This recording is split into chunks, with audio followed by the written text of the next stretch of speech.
Pra ti, ó Maria, para todos que ouvem também, desde o céu na terra, a Senhora nos ama também.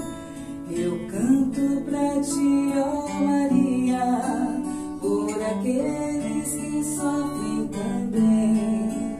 Se ela passa, tudo se acalma, e que todos digam amém.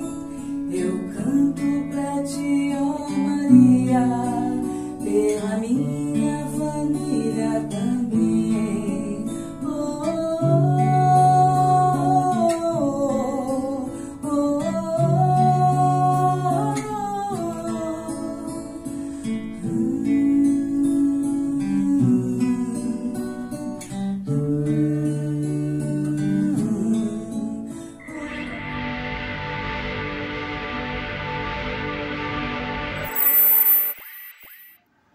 Olá, usineiros, tudo bem com vocês? Muito legal esse dia 2 de outubro, um dia cívico para todos nós, né?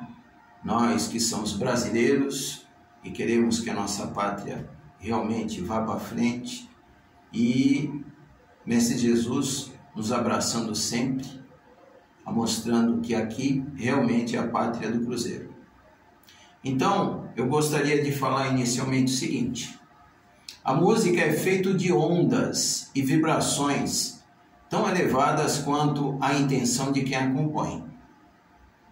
Então busquemos sempre auxiliar nossos irmãos em boas vibrações, unindo assim através desse canal, o canal do coração e da mente, a gente é canalizado a Jesus, nosso Mestre. Dito isso e abrindo assim o Dicas e Macetes de hoje, eu estou trazendo para vocês o hino nacional brasileiro.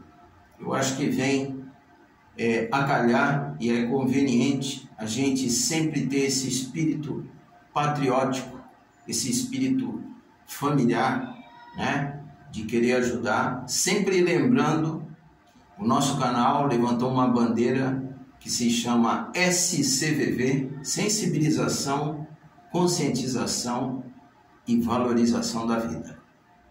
Então, usineiros, como eu falei para vocês, hoje eu vou trazer para vocês aqui, independente assim da evolução musical de cada um, eu acho que é pertinente essa música, até porque o YouTube não vai me protelar alguma coisa, porque esta música é o hino nacional brasileiro. Então, sabendo disso, todo domínio acima de 30 anos, né, se torna um domínio musical, um domínio popular. O hino nacional brasileiro, a música foi escrita por Francisco Manuel da Silva em 1822 e a letra Joaquim Osório Duque Estrada em 1909. Tá? Coloquei aqui um tom de Mi maior para ficar bem fácil para todos cantarem. Os acordes são acordes um pouquinho mais sofisticados, mas na descrição deste vídeo vai estar lá disposto todos os acordes, tá? Assim, ó, bonitinho aqui, tá vendo? E que é muito importante, né? Comentando assim bem rápido sobre determinadas coisas que a gente vê ao longo da vida, você vê que alguns filmes, seriados, né, que a gente assiste, sempre o americano tem lá a bandeira dele, porque eles são patriotas e eles levam a risca. Não é que eles são melhores do que ninguém, mas eles amam um país que tem. Então procuremos sempre, através da sensibilização, conscientização e valorização da vida, valorizar também nosso país. Tá bom? Então, vou passar para vocês agora o hino nacional brasileiro. Então, estou de frente ao hino nacional brasileiro. E aí é bem simples, nós vamos tocar assim, ó. Tá bom? Depois que eu cantar essa música, como eu falei para vocês, na descrição desse vídeo vai estar lá os acordes, ok? Ao todo são 8 acordes, são eles Mi maior, Si7, Sol sustenido 7, tem gente que já, opa, professor, mas fiquem tranquilos, vai dar tudo certo. Dó sustenido menor, Fá sustenido 7, Si maior, que às vezes tira o sono de muita gente também, Lá maior e Mi 7, ok? Então, vou mostrar aqui para vocês quais são os acordes. Mi maior, Si7,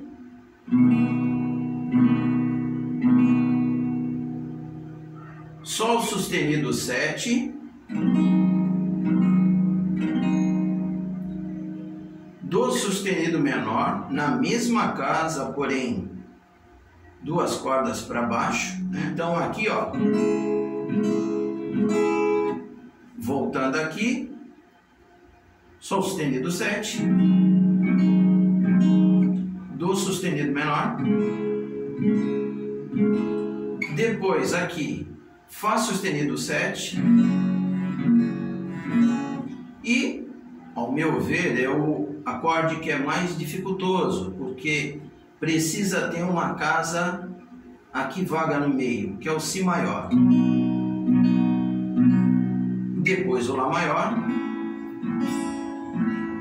Depois o Mi 7. Então, é assim, ó, a execução do hino.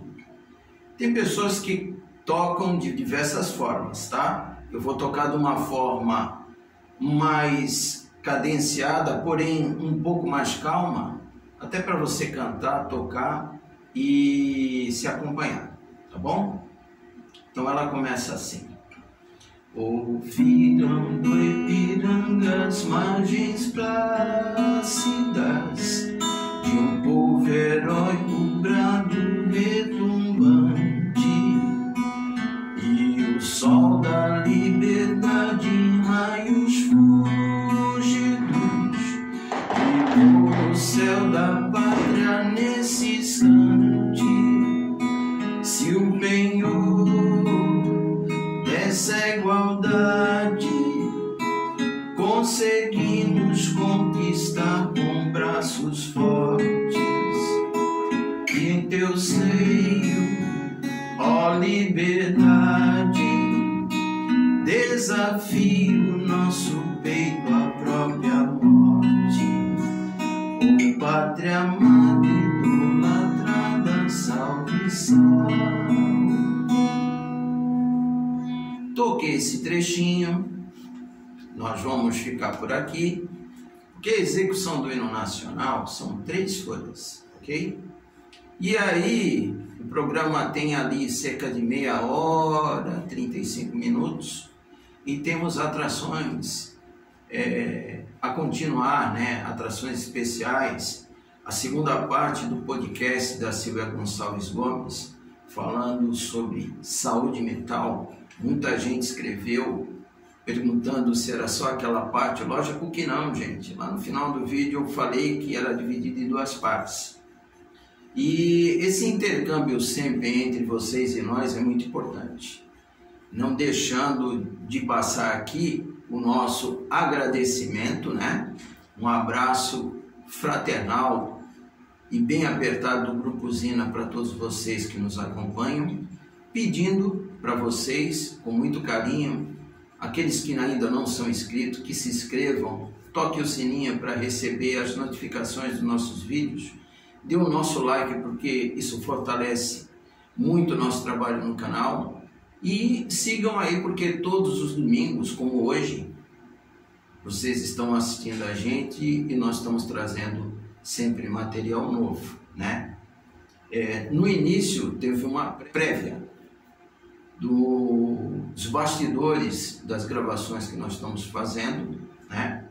Tivemos a visita da Dani Medeiros e do Felipe aqui, a Majuzinha também, vocês vão ver, que em breve nós estaremos passando num novo podcast, mas que esse material todo está sendo trabalhado, confeccionado, editado e masterizado com muito carinho, tá bom? Então, na sequência aí, o podcast da psicóloga Silvia Gonçalves Gomes. Agradeço a todos, que Deus sempre nos ilumine, nos abrace e nos caminhe, tocando o nosso coração e fazendo com que a gente se torne pessoas melhores de convivência e de vivência com todos. Um beijo. Tchau.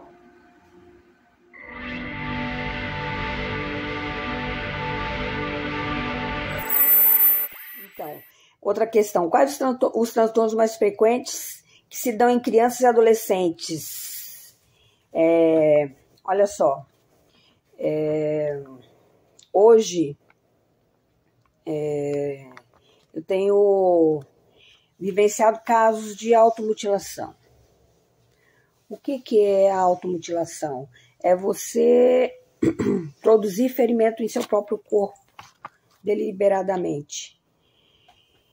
E a gente se pergunta, né, como que uma pessoa é capaz de se ferir, se fere através de cortes, queimaduras, né, entre outros. Uma pessoa, para ela chegar ao ponto de se automutilar, porque existe a automutilação com intenção suicida e tem a automutilação sem a intenção suicida. E o que é que difere uma da outra? Então, é que assim, a gente precisa ficar muito atenta, né? Porque isso acontece muito com adolescentes, né?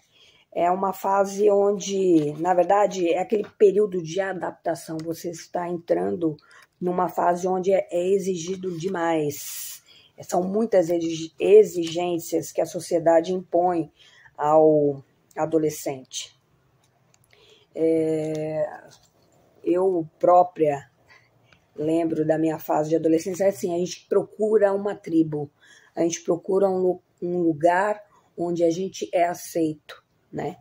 Então é muito difícil. Por quê? Porque nós vamos fazendo experiências, né? Eu mesma tive várias fases. Eu pertencia a muitas tribos, muitos grupos diferentes para eu tentar compreender onde eu me encaixava melhor. É mais ou menos isso.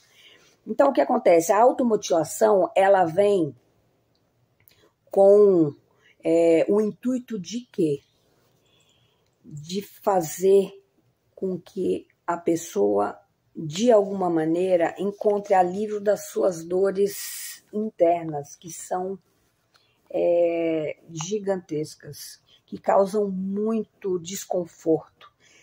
Para a gente pensar sobre a automutilação, vamos pensar que, geralmente, o indivíduo, ele preza por não sentir dor. Então, se a gente for parar para pensar que a pessoa se automutila para se livrar de uma dor, imagina o grau dessa dor. Que a gente precisa desferir no nosso corpo ferimentos para quê? Para que a gente não lembre daquela outra dor que é maior, muito mais avassaladora. Então, o que acontece? A gente precisa ficar muito atento a alguns sinais. Os adolescentes que andam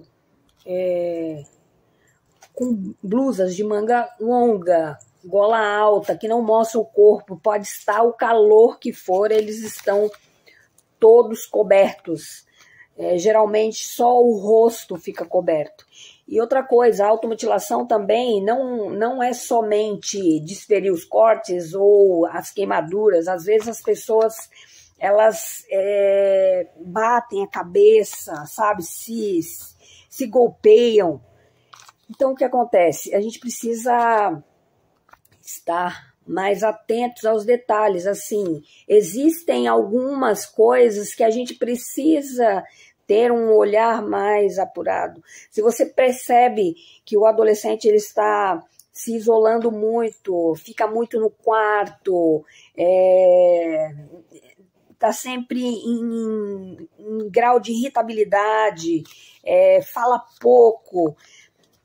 Na verdade, o que acontece? A gente precisa diminuir a distância que temos entre eles, né, os adolescentes. Porque, assim, é uma fase realmente muito difícil, onde a gente procura o quê?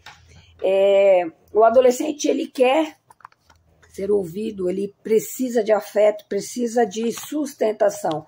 E é um momento muito delicado, né? E hoje, com o advento de redes sociais, tal, é muito perigoso a gente, muitas vezes, deixar eles por conta própria. A gente pensar, não, ele é uma pessoa inteligente, ele sabe se resolver sozinho. Só que, assim, existem coisas que o afeto que é capaz de suprir. Então, nós precisamos estar disponíveis, sabe? Insistir um pouco mais. E essa questão da automutilação é a gente realmente, sabe, interferir. A gente tem que perguntar, a gente tem que ir lá e ver por que você está sempre de manga longa, um calor desse, tal, não sei o que, você precisa mostrar interesse. Não pode deixar do jeito, deixar rolar, porque é algo que é muito perigoso, entendeu? É muito triste, porque assim, existe essa automutilação que na verdade não tem intenção suicida, mas pode virar, entendeu? E às vezes pode ser que esse ferimento seja um pouco mais profundo e traga realmente, sabe, um desfecho ruim.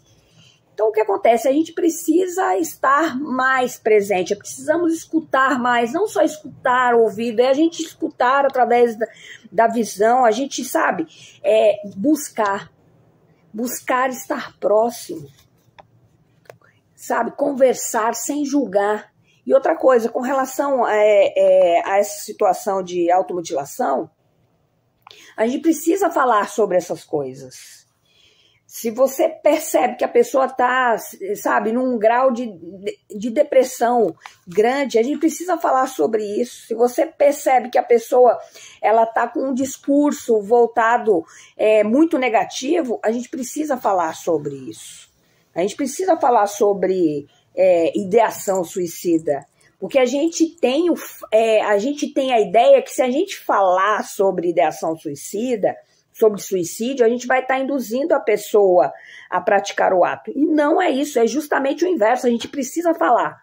Porque quando a gente fala, a gente abre uma porta que diminui a distância. Eu preciso falar, eu preciso perguntar o que é que você está pensando, e eu preciso estar disponível para essa pessoa. Então, são muitas questões que envolvem, sabe? E essa questão da automutilação, por que a pessoa busca isso, né? Se automutilar?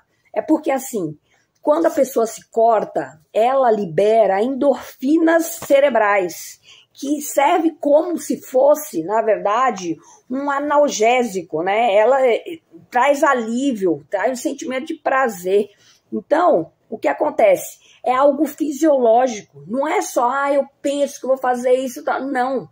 Existem as questões fisiológicas, que é o que realmente é o ponto-chave nessa questão, sabe? É muito complicado, porque assim, a gente vive uma sociedade onde a gente é exigido demais. Se a gente não está num padrão que é o encaixe, que é o ideal, a gente sofre bullying, a gente sofre... São tanto grau de sofrimento que, na verdade, se eu não tiver o mínimo de condição psicológica, a possibilidade de eu desenvolver algum problema de ordem mental é gigante demais, entendeu? E assim, nós precisamos entender que as questões psicológicas, elas fazem parte de nós e nós precisamos dedicar a elas atenção também. Porque quando eu estou com um problema no dente, se eu estou com dor de dente, eu procuro um dentista. Por que quando eu, de repente, sofro um acidente, quebro minha perna, o meu braço, eu vou ao médico e vou a um ortopedista? Eu vou atrás daquele profissional que é especialista nisso. Mas o problema é que a gente aprendeu que questões voltadas à saúde mental é algo que envolve a loucura, é algo que, na verdade, tem muito tabu, sabe? Ai, a pessoa vai no psiquiatra, ela é louca. Ai, a pessoa vai no psicólogo, é maluca também, olha, não sei o quê. Não. Se você está com a sua saúde mental em dia, você está com a sua saúde plena. O que eu digo é assim, se eu estou com os meus pensamentos em ordem, todas as minhas outras áreas estarão em harmonia. Mas quando eu estou com um sofrimento mental, todo o meu restante está desequilibrado. Entendeu? Eu preciso estar na melhor forma possível mentalmente, porque quem comanda toda essa máquina é o meu cérebro. E se eu estou bem, se eu consigo utilizar as minhas ferramentas de maneira ok, eu consigo, sabe, me reequilibrar diante das situações que o mundo irá me apresentar. Mas se eu não estiver com a minha saúde mental em dia, se eu não estiver equilibrada, provavelmente uma frustração, alguma situação que me colocou em xeque vai me fazer o quê? Quebrar. Hoje, lidar com frustrações é uma coisa muito difícil, principalmente para os jovens. Por quê? Porque hoje a sociedade exige muito trabalho, a gente tem que ser bom em tudo, tem que ser o nível hard em tudo. Você tem que ser excelente em tudo. Então, o que acontece? Nós acabamos exigindo demais de nós mesmos, nós não somos gentis conosco. Nós temos a tendência a ser gentil com o outro, mas não somos gentis conosco, que é o mais importante, né? Eu falo sempre para meus pacientes, olha, você tem que praticar a gentileza com você. Por que quando esse problema que está acontecendo com você, você é capaz de ajudar o outro, de aconselhar o outro, mas por que você não usa esse conselho para você? Porque é muito mais difícil quando é comigo. Porque a minha exigência é alta demais. Esse é o problema.